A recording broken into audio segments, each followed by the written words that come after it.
Assalamualaikum warahmatullahi wabarakatuh. Selamat pagi anak-anak. Apa kabar? Semoga selalu diberikan kesehatan ya.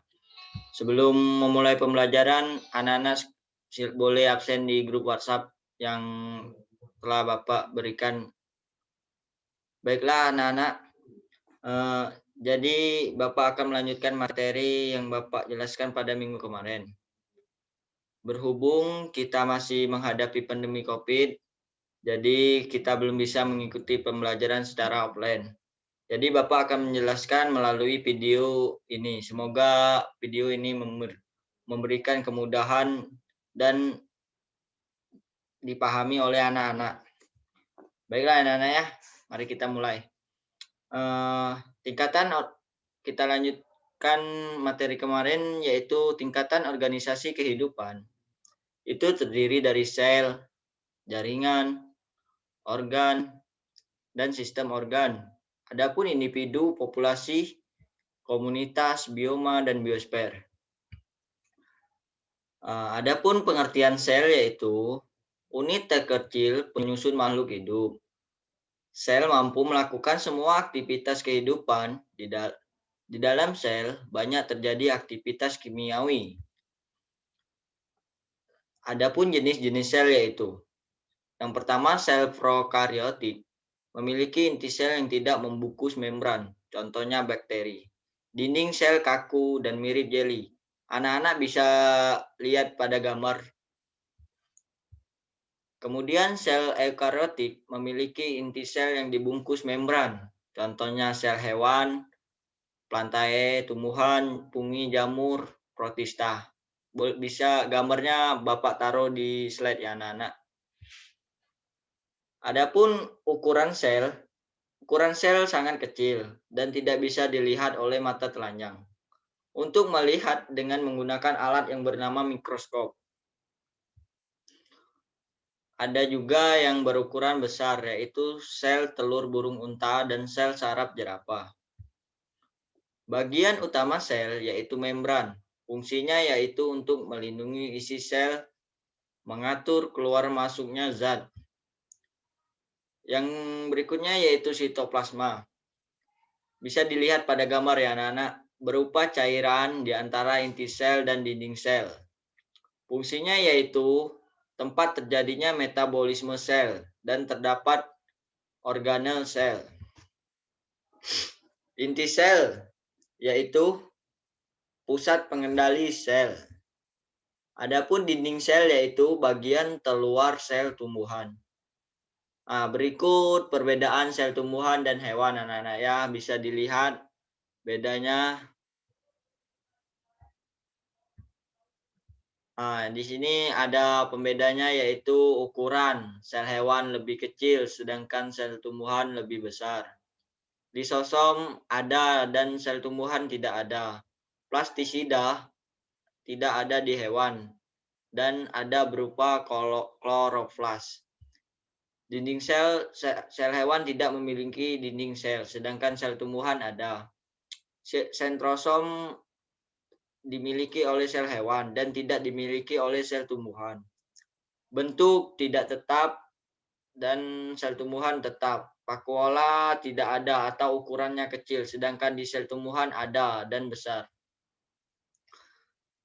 Masuk ke berikutnya yaitu jaringan.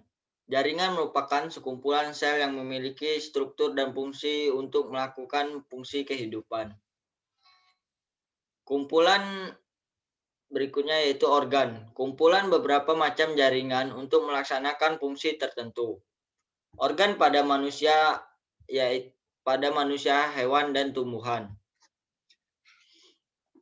Organ pada manusia yaitu contohnya jantung, fungsinya memompa darah.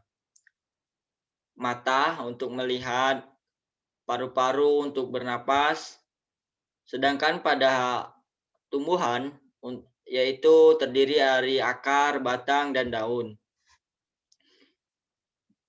Adapun organ pada tanaman yaitu akar, berfungsi untuk memperkokoh tumbuhan dan menyerap air dan garam mineral.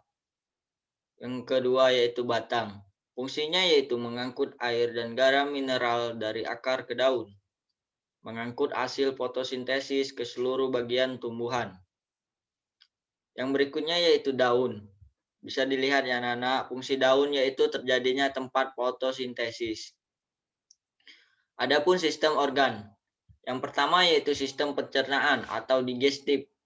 Mencerna makanan dalam tubuh manusia. Berikut gambarnya anak-anak bisa dilihat. Yang kedua yaitu sistem pernapasan atau respirasi. Mengambil oksigen untuk tubuh dan membuang zat sisa karbon dioksida. Bisa dilihat. Yang berikutnya yaitu sistem peredaran darah. Mengambil oksigen untuk tubuh dan membuang zat sisa karbon dioksida. Sistem gerak, menggerakkan tubuh dan anggota tubuh. Terdiri dari sistem otot dan sistem rangka.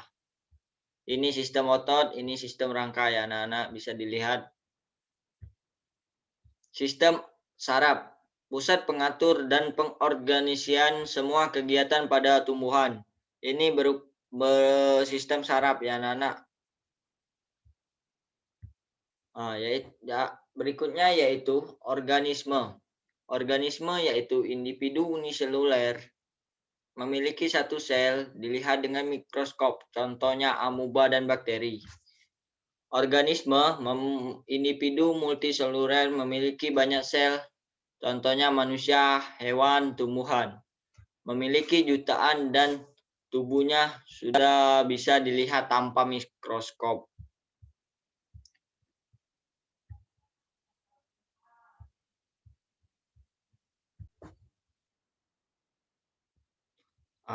Adapun sistem organisasi kehidupan adalah tingkatan kelompok makhluk hidup yang paling sederhana hingga yang paling kompleks. Nah, tadi kan sampai sistem organ. Jadi, selanjutnya yaitu individu. Individu merupakan spesies yang diidentifikasi. Ada dua jenis individu, yaitu uniseluler dan multiseluler. Contohnya organisasi uniseluler adalah bakteri. Sedangkan multiseluler adalah manusia, harimau, sapi, padi. Selanjutnya yaitu populasi. Populasi adalah sekumpulan individu dari satu spesies yang hidup dan berinteraksi di wilayah tertentu. Contohnya, populasi manusia, kawanan rusa di padang rumput, dan sekumpulan semut di batang pohon. Adapun berikutnya yaitu komunitas. Komunitas adalah sekumpulan populasi makhluk hidup dari berbagai jenis spesies yang hidup dan berinteraksi suatu wilayah tertentu. Contohnya, ikan di laut dan kumpulan hewan buas. Berikutnya yaitu ekosistem. Ekosistem adalah sekumpulan faktor biotik atau unsur hidup dan abiotik unsur tidak hidup yang hidup saling berdampingan. Contoh dari ekosistem adalah kawasan hutan tropis yang terdiri dari berbagai macam hewan dan tumbuhan. Tingkatan berikutnya yaitu bioma. Bioma adalah daratan luas dengan jenis tumbuhan dan hewan tertentu. Contohnya yaitu gurun, tundra, dan padang rumput. Sedangkan tingkatan yang tertinggi yaitu biosfer adalah keseluruhan bioma dan organisme di bumi beserta tempat hidupnya yang meliputi atmosfer, hidrosfer, dan litosfer. Baiklah anak-anak, itulah mungkin video penjelasan dari Bapak. Bagi anak-anak yang tidak memahami penjelasan dari Bapak, boleh bertanya melalui WA group yang telah Bapak buat. Dan yang ingin bertanya, silakan bertanya. Yang ingin menambahkan, silakan menambahkan. Baiklah, mungkin itu saja penjelasan dari Bapak. Lebih dan kurang Bapak mohon maaf, karena kita dalam keadaan pandemi mungkin jadi Bapak hanya bisa mengirimkan video pembelajaran saja. Karena kita mengikuti anjuran pemerintah untuk berada di rumah. Anak-anak sekalian kalau keluar jangan lupa pakai masker supaya mencegah pandemi ini berkembang. Semoga kita bisa bertatap muka kembali. Baiklah, Sekian dari Bapak. Bapak akhiri. Assalamualaikum warahmatullahi wabarakatuh.